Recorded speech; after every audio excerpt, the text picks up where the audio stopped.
good evening po mga kalinga. Panibagong reaction video na naman po ang inyong matutunghayan sa araw na to. Ang re-reactionan po natin mga kalingap ay si Ruel of Malalag, no? Nung nakaraang araw mga kalingap, may in-upload po si Ruel of Malalag sa kanyang channel na parang birthday celebration, no? Na isa sa mga supporters, no, ng Team Rochelle fans group. May I correct? Correct me if I'm wrong, ha? Oo, basta yung grupo na pumunta, no, sa dumalaw sa kanila nung nakaraang araw, no? So shout out po sa inyong lahat. So doon mga kalingap, may salo-salo, no? Kita ninyo ang daming handaan doon mga kalingap, no? May lechon, birthday baga. So ang dito, no, ang isa sa mga guests nila na si ate, yung taga Switzerland, ay napakasaya at maganda ang kanyang feedback nung tinanong siya ni Ruel kung kumusta, no, ang pag-stay niya sa kina Rachel. So maganda naman ang feedback, no, in-accommodate daw po sila ng maayos, inalagaan. So ganyan po, no, ganyan po mag-alaga po ang mga Morales family at syempre ang Kalingap. So habang nag-film po sila mga Kalingap, no, napansin po ninyo na nung sila Ruel at Rachel na ang nag-uusap, no, napag-usapan yata ang medyo sakit, no, karamdaman ni Ruel kasi sinabi naman po ni Ruel sa atin na medyo hindi po maganda ang kanyang karamdaman kasi kakarating niya lang din po noon, no, sa Daet, galing po sa Davao, no. So medyo medyo pagod, no, siguro na over fatigue ang katawan, no, na stress kaya nagkasakit, no, si Ruel. So si Rachel po ay may mensahe kay Ruel, no, lalo na kung paano alagaan ang sarili. So nag-usap silang dalawa, kung inyong maririnig doon, no, na binuking ni Rachel si Ruel, no. Si Ruel daw ay medyo matigas ang ulo. No, medyo matigas daw ang ulo sa anong paraan, no, daw kasi daw po matagal daw pong matulog. Kasi talaga mga kalingap, sa mga vlogger, no, na kagaya namin, aminado naman po talaga kami na medyo matagal po talaga kaming matulog. Ang dami naming hanarsh. Siyempre sa pag-edit, matagal pa mag-upload, no? At then minsan mag-scroll ka pa, tingnan mo kung ano yung mga upload or yung mga sinusubaybayan mo rin, panonoodin mo rin yun, no? Kung ano yung mga upload nila. So yun ang rason po ni Ruel, kasi daw po ay nag-e-edit siya kaya matagal po ang kanyang tulog, no? So natawa na lang si Rachel kasi sabi ni Ruel ay maaga na daw siyang matulog. So tinutukso-tukso pa siya ni Rachel na maaga maaga talaga, baka sisikat ng araw sa aga na yan. So kaya nga minsan ay na din, no, pag talaga kami nga mga vlogger, minsan ang aming tulog ay nasa 2 o'clock. Ako, aminado ako, minsan natutulog ako ng 1 or 2 o'clock, no. Then ang gising depende yan, no, depende yan sa gising. Ako naman kahit na makatulog ako ng 3 to 4 hours, no, parang okay na sa katawan ko, parang full charge na ang pakiramdam ko. Pero hindi pa rin maganda yun, ha, yung 3 to 4 hours na tulog. Mas maganda pa rin ang ating pahinga sa katawan natin ay 8 hours, no. 8 hours dapat ang pahinga ng ating katawan at ang ating utak, no. Kasi pag makatulog tayo ng 8 hours, pagising po natin ay ramdam natin na parang gaan ng ating isipan, no. So binuking ulit ni Rachel, no, si Ruel. No, bookingan time ang upload video na to talaga. So si ano daw no, binuking ni Rachel, sabi niya si Ruel daw ay kahit puyat no, naliligo. Yan, correct natin yan dong, no? Wag mong gawin yan, no?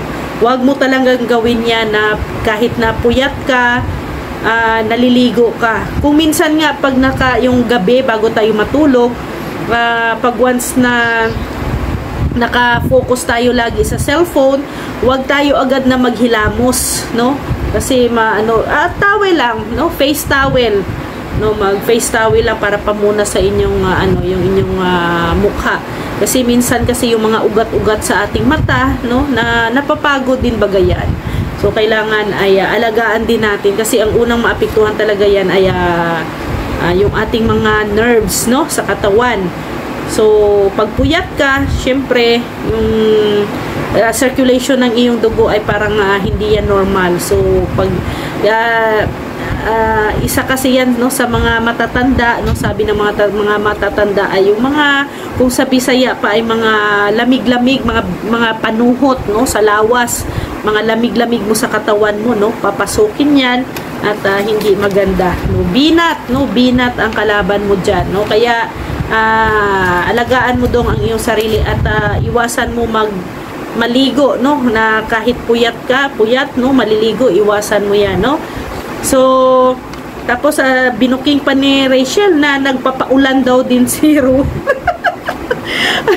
Nagpapaulan din, no, para natatawa ako sa video na to, no, na itong upload ni Ruel na to kasi para bang si Langga Rachel ay nagsusumbong sa atin. Para bang nagsusumbong siya sa atin, no, kung ano yung mga ginagawa ni Ruel na hindi natin nakikita at hindi natin napapansin, minsan hindi natin napapanood sa video. Kaya dito no, sa upload video ni Ruel na to, binuking na siya ni Rachel. O ayan, ilang ilang booking na yun. So ito ay nagpapaulan daw si Ruel, no. Alam niyo mga kalingap, sa panahon kasi sa Daet, no, ako nakatira din naman ako sa Daet ng isang taon. Yung lugar kasi doon, no, halimbawa ngayon maulan, maya-maya mag-init. So akala mo okay na ang panahon. Pero maya-maya na naman, bigla naman na uulan. So minsan hindi mo na mapapansin, no, na minsan yung maabutan ka baga, no, maabutan ka ng ulan. Pero talaga, ingat-ingat lang din, no, kasi minsan yung ulan din, no, dyan din natin makukuha yung karamdaman. So sabi naman ni Rachel, no, sabi nga ni Ruel ay iinom daw siya, magpapagaling siya, no, magpapagaling para kay Rachel. Ang sabi naman ni Rachel kay Ruel, no, magpapagaling ka para sa sarili mo, hindi para sa iba. Tama naman yun, no? Tama naman yung ganong sinabi ni Rachel na magpagaling ka, no, para sa sarili mo, no? Alagaan mo ang sarili mo, no? Alagaan mo yan, no? Hindi para dahil lang sa iba kasi mahirap po pag parang mo siya na ibigay mo yung para sa iba, kailangan gawin ko to, no, hindi. Minsan minsan mahalin din natin ang ating sarili, no, kasi pag mahal mo ang sarili mo, maaalagaan mo ng gusto, ha. So sabi nga ni Rachel sa kanya, uminom ng gamot, no, uminom ng gamot. Sabi ni Ruel ay water therapy lang ang gagawin niya. Pero okay naman po ang water therapy. Alam nyo, ang water ay ang best, din yan, mabisang medisina din po yan, no, ang tubig. Yan ang miracle water kung tawagin, no. So then sabi din ni Rachel nang matulog ng maaga. Dapat matulog talaga ng maaga. Pero ewan ko lang, no, good luck kung makakatulog talaga ng maaga.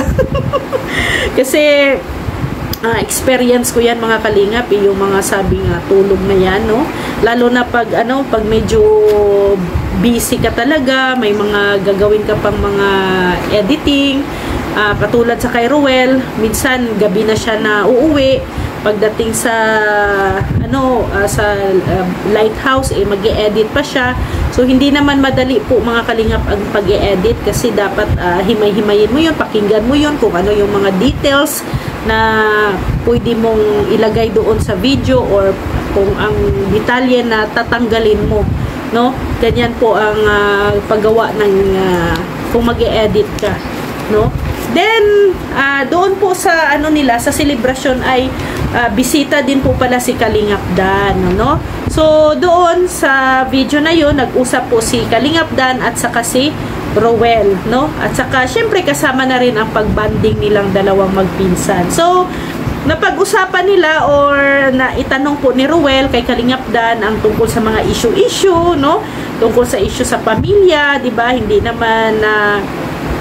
naman sikreto sa atin, or mostly, no, nung nakaraang taon medyo nakumpara sila tatlo, no, si Kalingap Rab, Kalingap Dan at saka si Rowel. Parang na-compare sila baga ng mga viewers, no, ng mga supporters ng kanya-kanya nilang mga supporters. So medyo na-compare sila, pero ang sagot naman ni Dan doon, no, sa issue na yon, sila ni Rab hindi na nila pinapansin ang mga ganong bagay, no, at hindi naman sila naniniwala kung ano man ang mga lumalabas na mga issue, no, wala, reject na nila yon, no, hindi nila pinapakinggan, hindi nila pinapatulan ang issue. Yan naman ang maganda talaga, no, kasi pag once na patulan, no, syempre yan yung magiging cause, no, ng pagkakaintindihan, no, ng pamilya. So dahil nga lang sila, balance lang sila, at hindi agad-agad sila nagre-react. So nagiging tahimik, madali lang, no, bilis lang nawala kagad ang issue na yon. So kasi alam naman nila, no, kasi sabi nga ni Dan, alam naman nila ang relationship nila na magpipinsan. Sila naman talaga ang nakakaalam. Tayong mga viewers, supporters, hindi natin alam kung ano po ang mga nila bonding moments pag walang pag off cam, no. Wala tayo sa tabi nila, no, nagkabase lang tayo sa mga video na nakikita natin, no. Kaya kung ano man ang mga nila, no, kasi hindi natin alam, no, malay natin kung gabi pala or anong araw nagbabanding, nag-uusap yan ng mga yan. Tayo wala naman tayong alam, no, kasi syempre mas gusto pa rin nila ang magiging pribado ang kanilang pagsasama, no, ang kanilang bonding time na magpipinsan, no. Tungkol naman doon naman, no, na sa separation, na itanong din po ni Rowel of Malalag kay Kalingap Dan yung tungkol nga sa separation, no, na sinabi ni Kuya last year, no, na tungkol nga na mag-separate na si Rowel kasi may community na ganon. So hiningi ni Rowel of Malalag ang magiging opinion ni Kalingap Dan, no, kung okay na ba or hindi, kung ano ba ang magiging ano bang opinion ni Kalingap Dan. So believe ako sa advice at sa sinabi ni Kalingap Dan, no. Nag-advise si Kalingap Dan kay Rowel na wag talaga siyang aalis, no. Yun pala, no, mga Kalingap, mayroon palang haka-haka, no, or kuro-kuro na or narinig nila na si Rowel ay pabalikin na ng Malalag. Yun ang pandinig nila. Pero yun nga, no,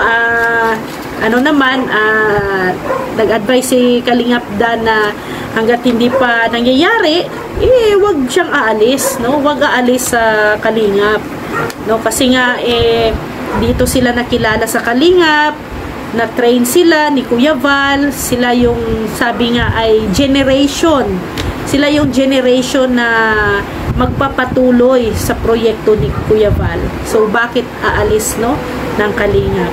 Pero naman yan, narinig naman natin ang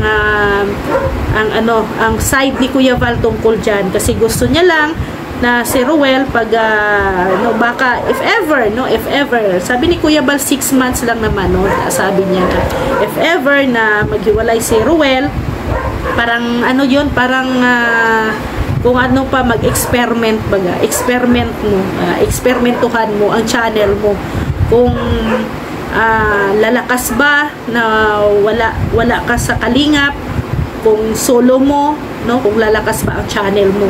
So parang ganun ang nangyayari doon, parang experiment, no, mag-experiment si Ruel kung hindi siya nakasandal sa kay Kuya Val or sa kalingap, kumusta, no, ano ang magiging lagay ng kanyang community, kung sulit ba or maliles, no, yung kanyang supporter.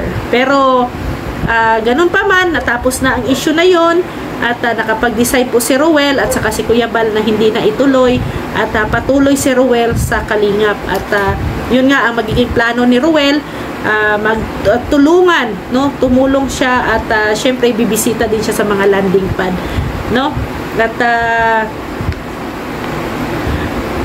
kasi yung advice ni Kalingap Dan ay napakaganda po talaga, no? Kaya saludo ako doon kay Kalingap Dan sa magandang advice na binigay kay Ruel. Totoo naman po talaga, no? Totoo naman talaga na dapat talaga na huwag hihiwalay si Ruel. Kasi si Kuya una-una, hindi nag-uumpisa pa lang siya yung unang vlogger na tinuruan ni Kuya Val, no? Siya yung unang Kalinga partners na tinuro, kasi si Ruel po ay isang failed reporter ni Kuya Val sa Malalag, no? Siya yon, sila ni Bila Ayop. So tama din yung sabi ni Kalingap Dan na isang community lang tayo, no?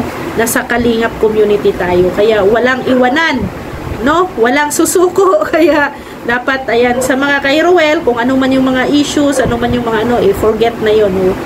Tanggalin na yon, isinama na natin doon sa 2023. Kaya forward tayo at harapin ang positibo sa ngayong 2024. So ang desisyon naman ni Ruel po ay magstay talaga siya sa Kalingap kahit ano daw pong mangyari, kasi unang-una doon, no, dito sa Kalingap sila nagkilala ni Rachel, no? Dito sa Kalingap siya nagkaroon ng love life ulit, di ba? So nagkaroon siya ng love life dito, no? Dito sa Kalingap umibig ulit si Ruel, no? Kaya hindi po 'yan, no? Hindi po 'yan ni Ruel iiwan or aalis sa Kalingap, no? Kaya tama din yung sinabi ni Ruel na pag once kasi na umalis siya, no, sa Kalingap, if ever lang na aalis siya sa Kalingap at maghiwalay or mag-separate, syempre parang may barrier na talaga, no? May barrier na siya sa team, or awkward na rin na makikisama pa siya sa mga pinsan niya or sa family niya, parang awkward pa kasi parang ang niya parang iba na ako, para bang yung pato. Halimbawa natin yung pato, ha, o yung mga sisiw, so isang kulay yan, pero may isa dyan na meron talagang may iba dyan, no? May ibang kulay. Halimbawa yung pato ay yung lima doon ay magkatulad na kulay, tapos yung isa ay kulay itim. So parang awkward siya, parang ayaw niya nang makisama doon sa kanyang sariling pamilya kasi kakaiba siya. So parang ganun yata ang feeling ni Ruel, no? Kaya halimbawa ay ganun ang mangyayari, so parang magiging lonely si Ruel nga ganun, parang ang pangit din talaga tingnan. Kaya sabi niya ay hindi na talaga siya hindi siya talaga, or hindi niya naisipan na hihiwalay sa Kalingap. So kaya nga saludo din si Kalingap Dan sa mga Team Rochelle, no? Sa Team Rochelle, kasi alam nyo, sa Team Rochelle mga Kalingap, hindi lang naman si Ruel and Rachel ang sinusuportahan nila. Ang mga Kalingap partners din po na iba ay sinusuportahan nila, kagaya ko, kay Kalingap Dan, sa iba pang mga Kalingap partners, sinusuportahan din po yan nila, kasi yung iba pong mga Team Rochelle dyan po mga Kalingap ay mga din po yan, mga Kalingap partners, supporters din po natin yan, no? Kalingap supporters din po yan. Kaya ang pangit po na pag once na ihiwalay po, no? Sir Ruel, pwede naman siyang pwede naman tuloy-tuloy lang ang kanyang programa, no? Na nasa Kalingap siya. Kaya suportahan po natin si Kalingap Dan, no, mga Kalingap. Maraming salamat po sa inyo. At syempre, suportahan niyo po palagi si Kuya Val Santos Matubang, Ate Edna Vlogs, Kalingap Rab, Ruel of Malalag, Rachel Morales Vlog, and also ang aking channel po, Rhea Olarte. At syempre, huwag niyo din pong kalimutan suportahan ang ating mga scouters dito po sa Davao del Sur landing pad, mga Kalingap. Ang ating deputy, si Mick Agnes Vlog, ang ating mga scouters nakasama sila Bila Ayop, Kalingap Angeli, Kalingap Awi, Kalingap Dudo, Kalingap Baby Girl, si Rachel TV, and also si Rex Vlog. So maraming salamat po, mga Kalingap. See you tomorrow. God bless everyone. Bye bye po.